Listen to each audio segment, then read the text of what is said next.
Passei 2 dias viajando em operações jornalísticas, levando e trazendo conhecimentos, já que somos e que sou representante das empresas junto ao mercado automobilístico, especificamente junto aos fabricantes de automóveis, através de uma parceria que temos com as montadoras para esses lançamentos. Nós fomos essa semana a participar no Rio de Janeiro do lançamento de um novo carro da Fiat Automóveis, o 55, que é assim o Fiat 500.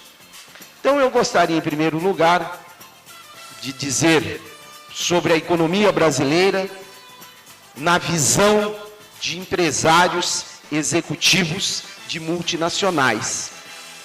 O Brasil passa, como todos os demais países, por uma crise que aos poucos vai sendo superada e que, na realidade, a economia dos municípios, comércio, a indústria, os prestadores de serviços, acabam sentindo mais as dificuldades por causa da falta de capital de giro, por causa das dificuldades de operar os negócios, que propriamente as grandes empresas.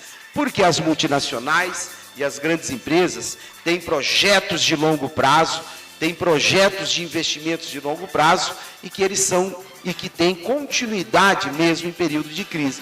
E foi isso que o Carlos Bellini, presidente do Brasil da Fiat Automóveis, disse nesses 2 dias. E é isso que os demais presidentes e executivos das multinacionais, como a Chevrolet, a Ford, a Volkswagen, a Audi e outras empresas estabelecidas e grandes empresas brasileiras, estão dizendo: não há como frear, não há como reduzir a capacidade de investimentos. E na questão dos automóveis, com o IPI reduzido, novamente em setembro, bateu-se recorde de vendas. Ou seja, novamente, nós temos um mercado aquecido. O que você, consumidor, deve ficar preocupado? O que você, que comprou o veículo, deve ficar preocupado? É com as taxas de juros dos bancos, nos financiamentos, que acabam tirando da economia um dinheiro a mais. Mas como que é isso? Simples. Você financia o seu carro, você paga o financiamento e no final aquela prestação é muito cara para o seu bolso. E você deixa, infelizmente, de ter recursos para consumo e outros pagamentos. Ou seja, se os juros bancários fossem menores, você conseguiria ter um pouco mais de dinheiro. Sem contar a carga tributária de um automóvel brasileiro, que é 60%, e vou falar disso daqui a pouco, às 11 horas e 42 minutos. O que eu gostaria de dizer é assim: um Ford Fusion, que no Brasil está custando quase R$100 mil, nos Estados Unidos, preste muita atenção, nos Estados Unidos, este mesmo carro pode ser comprado por $17 mil. Isso significa que o Ford Fusion, que é um carro de luxo aqui no Brasil, lá nos Estados Unidos, não custa metade. $17 mil hoje é o equivalente a R$40 mil. Ou seja, um carro top de linha aqui no Brasil custa 40% do que custa nos Estados Unidos. Isso é devido à carga tributária. Então, o que acontece? O brasileiro continua pagando muito caro pelos produtos de qualquer segmento, por causa da carga tributária. Não, temos que pagar os impostos, temos que pagar os mesmos impostos, de repente, que o Canadá. Eu estive no Canadá em outubro do ano passado. Lá, o canadense paga 40% de imposto também. Só que lá, O filho do empresário, do industrial, do executivo da multinacional estuda na mesma escola de primeiro grau, na mesma universidade do filho da sua empregada, do filho do trabalhador braçal, do filho do lixeiro, do filho do comerciário e do filho do trabalhador do comércio. Então, há o retorno dos impostos para a sociedade. E aqui no Brasil? Aqui no Brasil nós vamos falar assim: como é que está o pagamento dos impostos? Como é que você está se sentindo?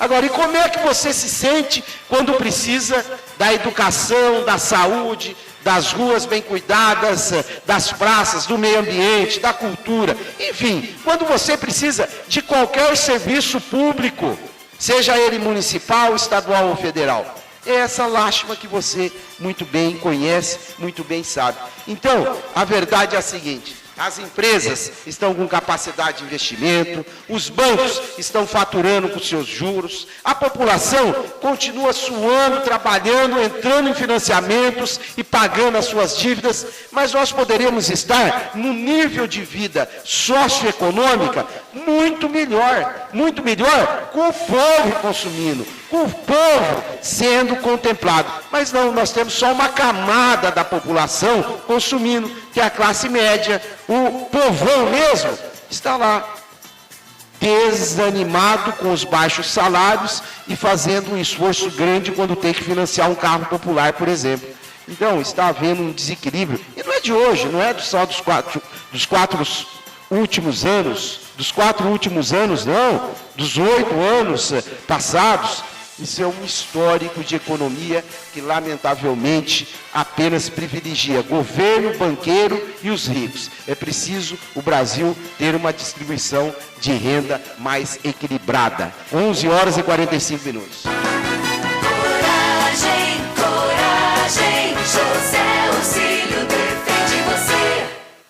Ontem eu falei ao vivo do Rio de Janeiro para as duas rádios, rapidamente, e um dos assuntos foi a questão da saúde pública. Nós estamos encerrando mais uma semana e vamos continuar numa campanha para defender a saúde pública. E a partir de agora tem alguns dados novos. Quais são os dados novos?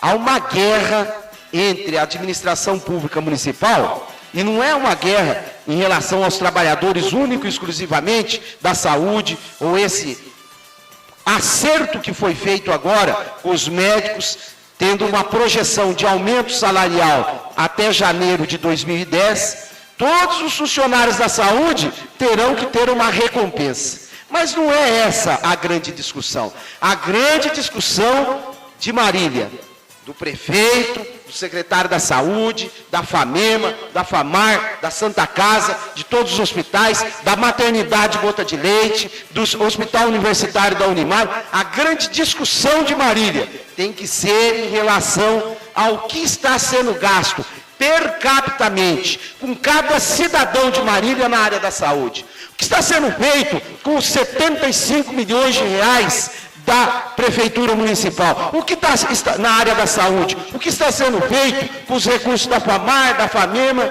Agora, a Câmara Municipal de Marília resolveu criar uma, aspas, comissão parlamentar de inquérito. Ora, população de Marília, para investigar a FAMAR e a FAMEMA, certo? Tem que ter uma comissão parlamentar de inquérito para investigar e dar diretrizes para a saúde pública de Marília. Ou então vai me cheirar maracutaia de novo. E eu vou repetir. Aqui na Rádio Dirceu, aqui na Rádio Diário, aqui no Jornal Diário, a linha editorial, o jornalismo investigativo não faz e não vai se aliar a propostas escusas, seja da Câmara Municipal, seja da Prefeitura Municipal ou de qualquer gestor da saúde.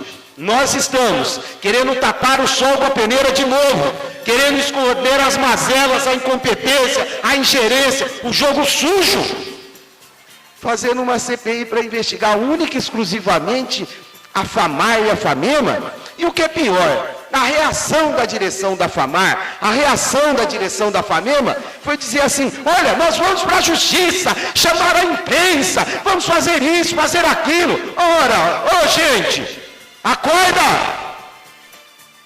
Como assim?